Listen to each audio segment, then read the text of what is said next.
ายายพานะยายพาตามหายายจำลองว่ามันเป็นอะไร2 วันแล้วบ่มา3 วัน3 วันแล้วมันจะพาสามีไปเยี่ยมค่อยก็เลยมาก่อนมากอันนั้นนะเก็บมาเต็มอันนั้นมันเหี้ยมันหัวบอกมันล่นไม่โอ้เสียดายเลยไม่ให้ตามกินข้าวเข้า โอ้โหนั่นแหละค่อยนึกถึงเจ้าแล้วเขาจะเก็บมาให้วันนี้คนเดือนลองกองข้าวเข้า3 ลูกลองกองโอ้คุณจะรวยแท้ข้าวแซ่บลาบหมูอยู่แต่ควรไม่กินลาบมันเท่าแล้วจังสั้นล่ะเท่าแล้วกินหยังก็ยากลาบหมูเช้ายังเหลือตู้เย็นเลยไปคั่วบอกไม่เกลือกินไม่เย็นซื้อต้มมาแล้วเบิ้งปุ้นเอาปุ้นไปติดเชิงเลยนะ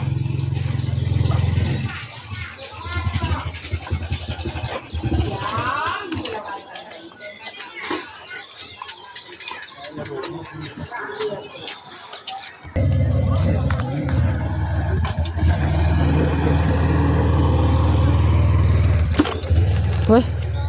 ตกใจเลยดูจากกระดูก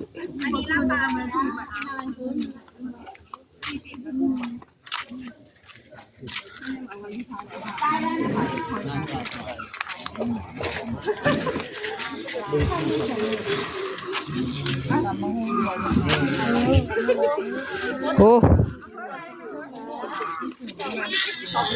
หลายเลย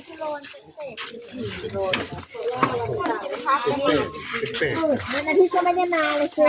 เพราะว่าวันเสาร์น่ะลูกค้าน่ะหยุดแม่ค้าน่ะหยุดเยอะไออันนี้นะโอ้หัวโล้นนะมันเหลือเดี๋ยวนี้นะไผ่หัวโล้นนี่สวัสดีครับสวัสดีนั่นดูนั่นสวัสดีค่ะมาเลยครับสวัสดีค่ะสวัสดีครับพี่เด้อนี่ส้มปลาโดอันนี้ด้วยชาวมีอยู่ว่าข้าวต้มนะเฮ้ยแม่อันนี้ใส่หัวข้าวต้มมีอยู่ปะเขาต้มไม่เห็นหมดแล้วโอ้ตลอดข้าวต้มน้อยแท้ไม่เห็นค่ะโอ้ย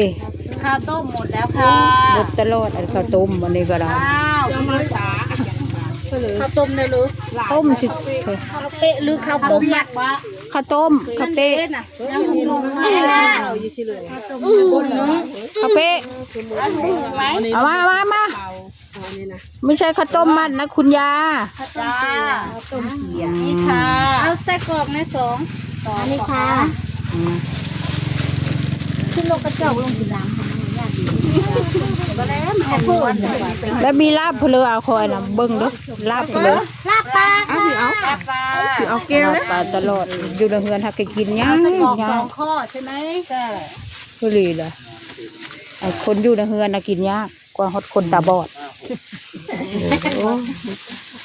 ไม่ต้องพูดค่ะเลยได้เอาต้มมาแล้วให้กินเดี๋ยวคนตาบอดมันเลยละกินนี่วะวันนี้ก็ยังเหลือถุงนึงค่ะบ้ามาชื่อผัดบ่มาชื่อได้ปลาเดี๋ยวหาหน่อไม้ค่ะเอาเสียมไปคุดหน่อไม้ข้างหายมาส่งตรงนี้แซ่บแซ่บเนาะเดี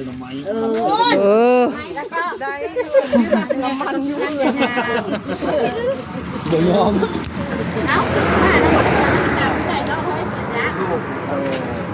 เดี๋ยวเอาบุญยอมมามันมาเตะเอาตัวนี้รอเอามาชาโอ้ยที่นี่เลยโอ้คืนนึงนะ1,6002 คืนก็3,200ของพิเศษว่าสิลูกจะไปยุ่งได้เงินบ่มีได้ก็ในรถหลานไปน้ำเพิ่นละอยู่เพิ่นละไปอยู่ห้องลมมันก็มีเป็นเนี่ยหลานเลยจ้ะคันเท่า2 เท่าเถอะมันอยู่ตรงมุกเจ้าหรือเท่านั้นมีได้คอยในนั้นไปลอกตาก็พื้นไปลอกตาว่าพื้นไปลอกหามาทางชีวิตทางใจได้โอ้ยตายแล้วเนาะลุดลงแล้วแตกบ่ พุ่งมันห้า อยู่สองคืน นึกว่ามันตกอ่ะ เบิ่งก็ได้ มันกระทิ่มเลยเลยบอกกระทิ่มมากระห้า ข้าวถุงไม้เฮ้ย เชิญลาบปลาดิบนะบ่ แน่จ้ามันส โอ้ วยนะ ยอันนั้นก็ เป็นยังมันเป็นยัง ไม่เป็นยัง เห็ดมาสดๆเลยชิเลยเมื่อเลยละประดิบย่างอยู่ค่ะหนึ่งถุงค่ะเอามา อืม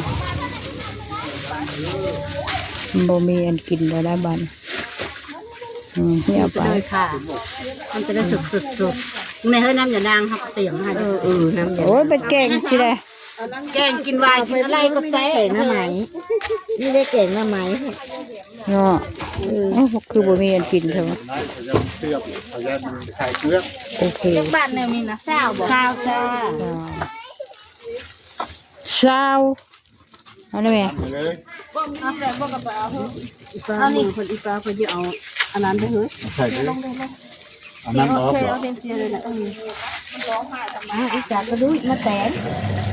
มาแตนเอาชวาเอาไปชวา เป็นอันนี้เป็น6ปกติเช้า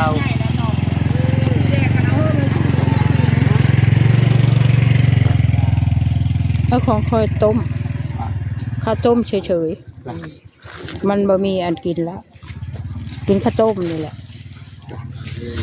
เพราะว่าเราคลำ ใช่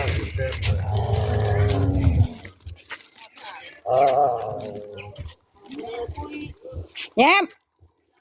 แย้มควายไปใส่วะแย้มเอ็ดเพ้อเลยนี่เอามาเมื่อกี้นี่มันคือได้นอนแล้ว